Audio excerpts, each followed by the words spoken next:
भिंगारमध्ये युवकावर कोयत्यानं हल्ला, 5 जणांविरुद्ध पोलिसांमध्ये गुन्हा दाखल।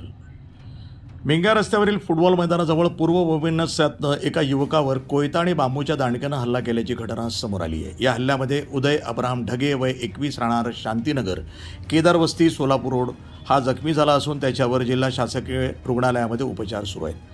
उपचारादरम्यान त्याने दिलेल्या जबाबावरनं निलेश शिंदे, पूर्ण नाव माहिती नाही, राहणार भिंगार, आणि त्याच्या इतर 4 अनोळखी साथीदाराविरुद्ध कोतवाली पोलीस ठाण्यामध्ये गुन्हा दाखल करण्यात आला आहे। फिर्यादी उदय ढगे हा कोठी मार्केट यार्ड रस्त्यावरील एका रुग्णालयात सुरक्षा रक्षक म्हणून काम करतोय। दिनांक 28 जून रोजी दुपारी नगर कॉलेजजवळ उदय आणि निलेश यांच्यामध्ये रागानं पाण्याच्या कारणावरून शाब्दिक वाद झाला। 29 जून रोजी दुपारी 1 वाजण्याच्या सुमारास निलेश एका अनोळखी साथीदारासह रुग्णालयासमोर आला आणि त्यानं जुने वाद मिटवण्याच्या बहाण्यानं उदय याला भिंगार रस्त्यावरील फुटबॉल मैदानावर घेऊन गेला। मैदानावर आधीच दबा धरून बसलेल्या इतर 3 अनोळखी साथीदारांच्या मदतीनं उदय याला बांबूच्या दांडक्यानं आणि कोयत्यानं मारहाण करून जखमी केलं। नागरिकांची गर्दी जमा होताच संशयित हे दुचाकीवरून पसार झाले। पुढील तपास पोलीस करत आहेत। वृत्तसंपादन विभाग, न्यूज टुडे 24, अहिल्यानगर।